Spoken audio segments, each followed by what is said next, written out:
Hello, one and all, and welcome back to Soldancer Plays Castlevania Symphony of the Night. Picking up right where we left off last time. I've had to mess around with my audio and my setup a little bit. That first episode, I had a bit of a crazy robot voice going on, so hopefully from here out things will be a little bit better. Like I said, I'm still kind of new at this, so there's bound to be some bumps in the road, but hopefully everything is pleasant for your viewing and audio experience from here out. Alright, so this is the same save room we saved in last time. One thing I did do off screen was get this new weapon, the Basilard. It's kind of tricky to get if you want to get it early. What you have to do is get this skeleton. Let's see if I can do it real fast. Oh, no. Just stand over here. Yeah, you see how that raises up? So it's kind of a little trick to be able to get this weapon a bit early, and it's a really good weapon, so it's kind of worth the hassle. Took me a few tries to do it just right. Let's see if I can show it off real fast. And if I don't get it on this first go, then I'll just talk about it instead. Oh, well, that's not going to happen. Mr. Axe Knight over here is being a pain. Okay, well, anyways, you'll see the room that I'm talking about, and I'll point it out when I get to there, because you loop back through it later when you come back down in the alchemy lab.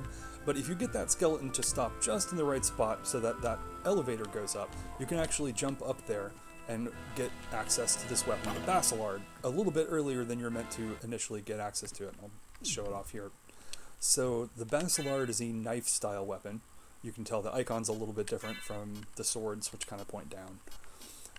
It's only 1 point of attack less than the short sword, which is great, but the biggest thing is that even though it has it's got a little bit shorter range here, you can see. But the best thing is, look how fast I can swing it. You swing it very quickly, and you can actually attack with it while you're walking forward. You can attack with it multiple times in the air. It's pretty much superior to the short sword in every way, except for one small thing I'll be showing you very shortly. Alright, so let's head on to the next area. Here we have our classic Castlevania staple, the Axe Knights. They throw both high and low axes. They take quite a few hits, but thankfully the Basilard is really fast. Those guys are a pain to take down with the short sword. Not a lot of fun at all. So, now you notice I just got a $25 Romanian dollars amount from that candle just a second ago. Candles that drop money always drop exactly the same amount of money every time. In fact, every candle in the game drops the same thing every time. Enemies will randomly drop money of different values, but candles, that one will always give a small heart, that one will always give a $25 bag of money. There is actually a shop in this game, which we'll see in a little while. It'll take a bit to get there.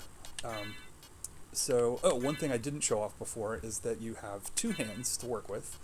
You've got both hands can be equipped with a particular item, and if you've got something like this red rust is actually a two-handed sword, so it takes up both of your hands. I didn't really show this before, but yeah, you can see it's not really that great. It doesn't attack any faster than the short sword. The length is and then see, every now and then you get that where you get stunned. But I will show that off when it gets to the boss fight, where that can come in handy. One thing with the weapons in this game, unlike future Castlevania games and other similar games to this, you can't actually sell any of your weapons or items. There is one sellable type of item in the entire game, and it's gemstones. It's the only thing you can sell. So by the end of the game, your inventory is just absolutely littered with items that you're not going to be using at any time soon. Weapons that you've long since outclassed with newer ones, which gets it to be a little bit of a hassle. But for right now, thankfully, we've only got these 5 items in our inventory. So let's go back to the Basilard and equip the leather shield. Now you'll notice the leather shield does give us a slight defense boost. It's not a lot, but it does give a slight boost. The big advantage of shields is that when you press the shield button, you can pull the shield out, and it blocks certain low-level projectiles. It doesn't block everything, but it can be pretty handy. Now there I just picked up the dagger, which is the first sub-weapon that we get access to. It's a Castlevania staple. This throws a single dagger across the screen. Costs 1 heart. You see there, the heart's going down. Doesn't do a whole lot of damage, but it's handy if you need to hit something that's out of reach.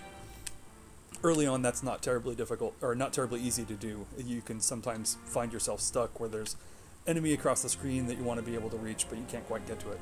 Now, I mentioned a second ago that the short sword has one slight advantage over the Basilard at this point in the game, and that is the Basilard cannot attack downward, but the short sword can.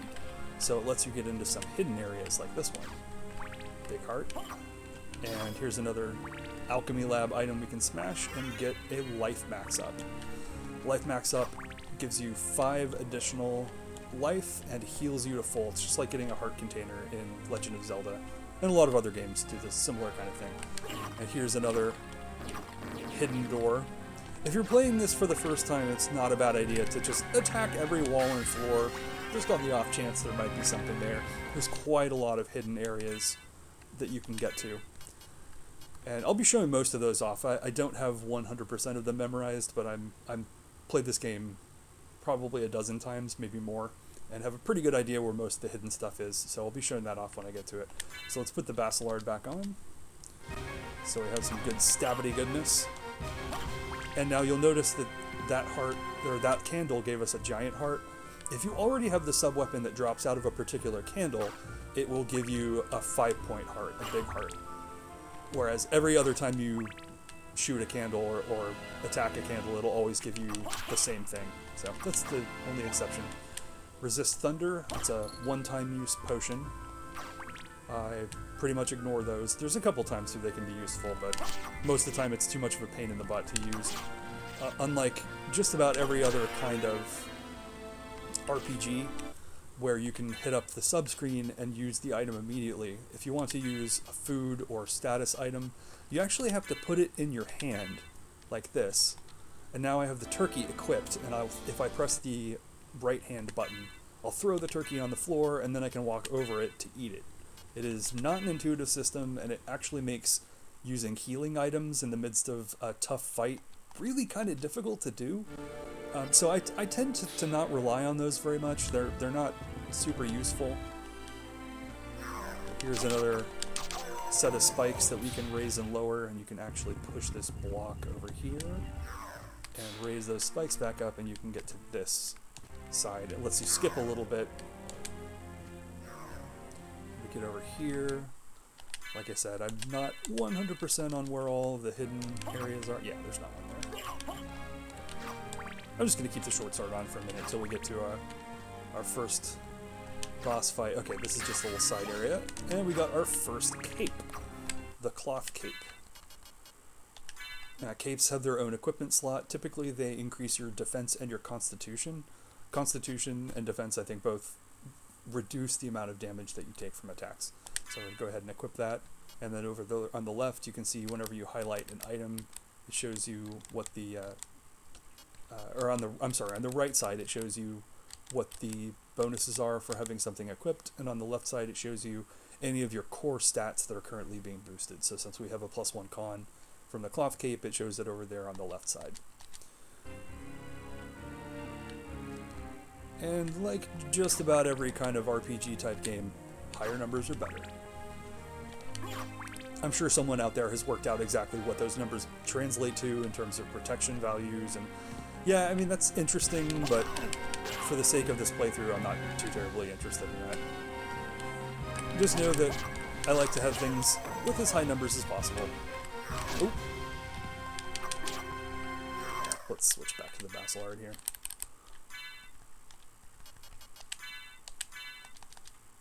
Okay. Yeah, those axes are boomerangs, which is kind of a hassle. You can hit them and make them go away. Okay, well, only one way to go is down. Is there one here? I forget. Nope, it's just that first one, I think. See, after that first room with the 2 hidden areas, I keep thinking that there's another hidden area to get to. Now, these spittle bones you have to watch out for, because those little blue drops that they put down, those... there you go. It's actually poison. And poison is not the best. I don't remember what it does. I think it halves your defense, if I remember correctly. It doesn't make your health go down like it does in pretty much every other game. You can see there I'm still at 67 health. Now, one handy thing is going to a save point. Not only restores your magic points and your health to full, but it also removes any status ailments that... What? No? Okay, I thought it did. Well, apparently I'm a liar. So how about that? Maybe it's just most of the time, by the time I get to a save point, my status effects have worn off. They do wear off on their own over time. Okay, so now I have an axe instead of the dagger. I actually really like the axe for the fight that's about to come up. And you go through this corridor here, and you can see magically sealed. That's actually a door. It's kind of hard to tell until you can open it. They kind of like work like your classic Castlevania doors that separate areas in the original games. You just walk into them, the doors open and close, and you go to a new area. Alright, so here we are about to face our first boss. Two bosses, in fact, at once. Slagra and Gaibon. Staples of the Castlevania series. They've been around for quite some time. Oop. Now you can see my shield there is able to block Gaibon's projectile attacks, but I can't block anything from Slagra. There. So, I'm not actually super great at just fighting this fight straight up, but I like to summon my little ghosty friend. Summon Ghost is pretty handy. It's left, right, up, down, and it just summons this little spirit. Yeah, so I took out Slagra pretty easily. Once you do that, Gaibon turns red. You can, even though that projectile is big and scary, you can still block it just fine with your shield.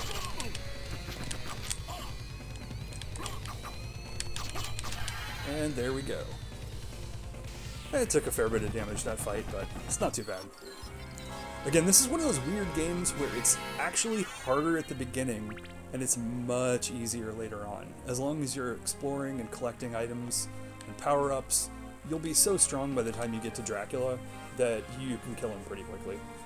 Even if you don't grind for some of the harder to find items. In fact, my personal favorite weapon in the entire game is one that you get in literally every playthrough, and it's pretty easy to find. It's not particularly hidden.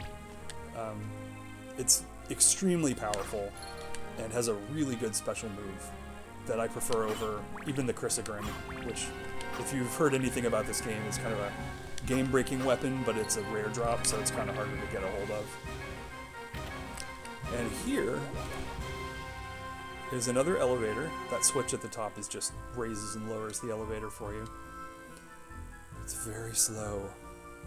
It will contrast with another elevator we'll come across later that is very, very not slow. And here's another little hidden item. We got the sunglasses. What do these do? Sunglasses is a head item for your head slot. It increases your defense by 1, but lowers your intelligence by 1. I wonder if that's some kind of Konami social commentary, or maybe just because you can't see as well. Taking the slow elevator down. Should be elevator music playing.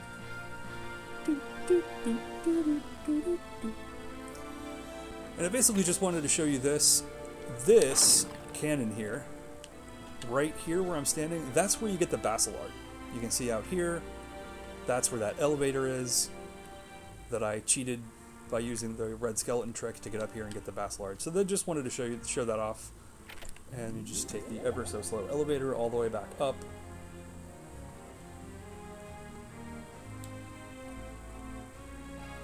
You can tell that it was much, much easier to fight Slagra and Gaibon with the Basilard.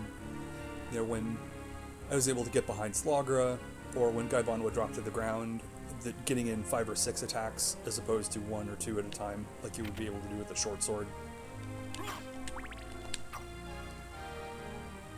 Okay. So we're gonna head back this way. These bloody zombies, man. Like, they're literally called bloody zombies. That's not surprising anybody. So they dropped a cloth tunic, but oddly enough, it's actually worse defense than the hide cuirass. So, you'll actually find that quite a bit in this game. Some rare, even, enemy drops are actually just not as good as things that you always find in the game. So like that candle in the alchemy lab towards the beginning always has the hide cross in it. Alright, here's our post-boss fight save point. And I've only been recording about 15 minutes or so, so I'm going to keep going. Go a little bit longer. Let's at least get out of the alchemy lab and into the next area. I haven't shown it off yet, but here we go. There's also a map. If you press the select button, it shows you the red dots are save points, areas that are without an edge around them, so you can kind of see to the slightly down to the left of where my current flashing cursor is. There's an area in the upper right, that's actually Slogger and Gaibon's room. There's a place in there that I couldn't quite get to because I don't have high jump or flying abilities yet. So any area where it doesn't have a white border around it is a part of the map that you have not gotten to. And before too much longer, we'll actually be able to get a map of the castle that'll show us a fair bit of the area that we want to explore.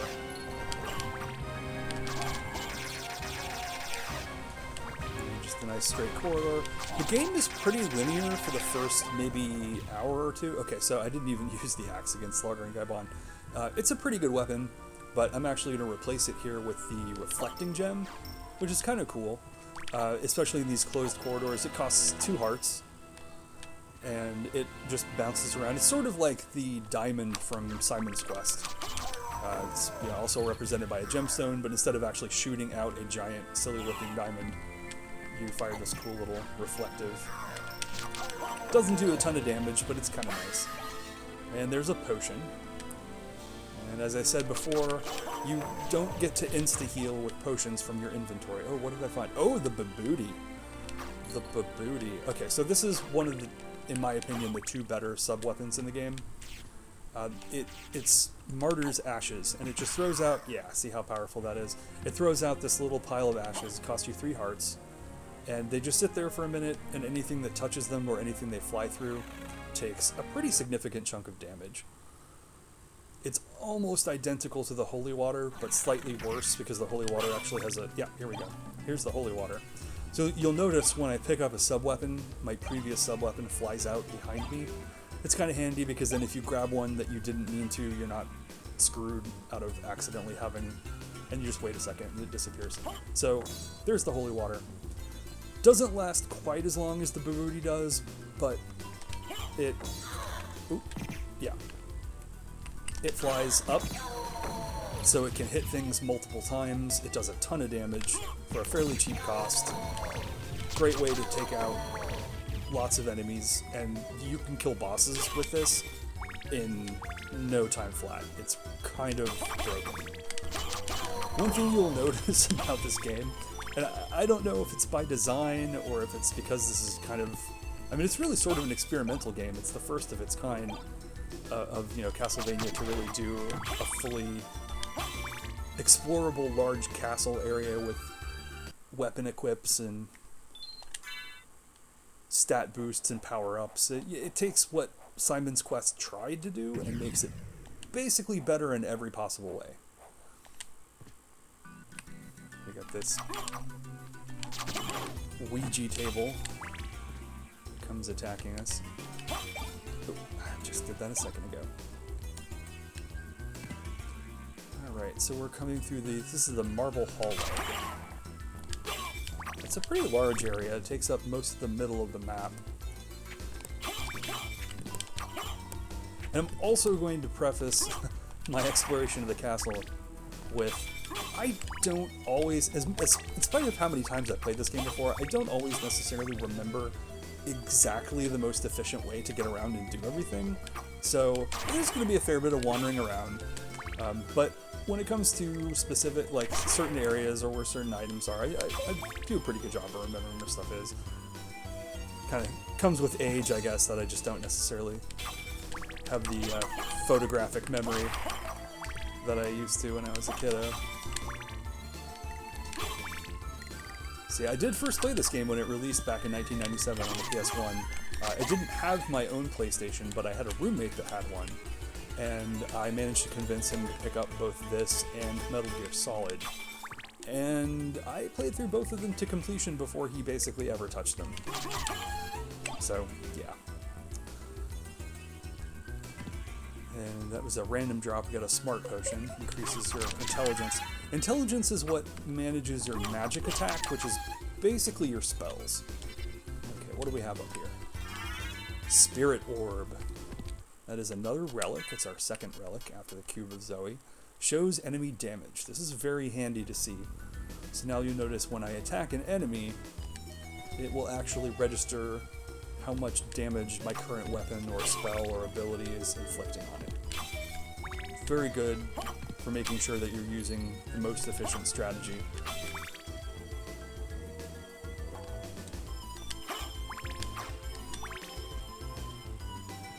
And I think I really probably shouldn't be going this way first, but why not? I can take my time. It's a Let's Play. It's not a speed run. Yeah, see those numbers now? It also shows you when you get a critical hit. It turns green and says critical.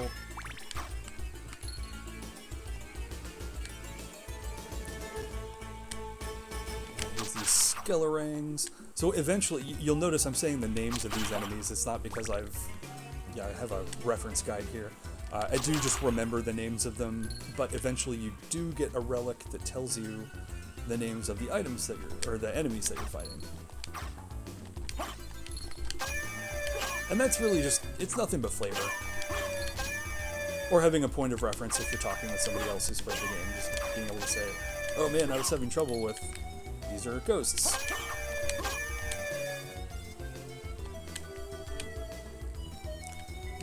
Continuing on down through the marble corridor here. Yeah, eventually you get pretty good at just sort of jump hitting. Alright, so this one's kind of funny. This monster here. His name's not going to show up because I don't have the fairy scroll yet, but he's called Cthulhu. It's not spelled right. It's misspelling of Cthulhu. But originally his name is Malachi. There's another enemy in the game, however, that is called Malachi that looks like Cthulhu. Yeah, see how good that holy water is? 16 damage, about 10 times. So, the rumor is, I don't know how true this is, but the rumor that I heard back in the day was that Konami swapped the names of the Cthulhu and Malachi creatures because they were worried that there'd be some kind of copyright infringement issues, because Cthulhu looks like what we mostly... It's the giant squid head and freaky looking tentacle mouth. So, I'll point out Cthulhu when we get to him. He's pretty hard to miss, but he's called Malachi in the game. Alright, so you might notice we're back at our original save point, right after we had Death steal all of our items and we picked up our first short sword and red rust. And I'm going to go ahead and call it here. Thank you so much for watching episode 2 of Castlevania Symphony of the Night. I look forward to seeing you again in the 3rd episode. Have a good one.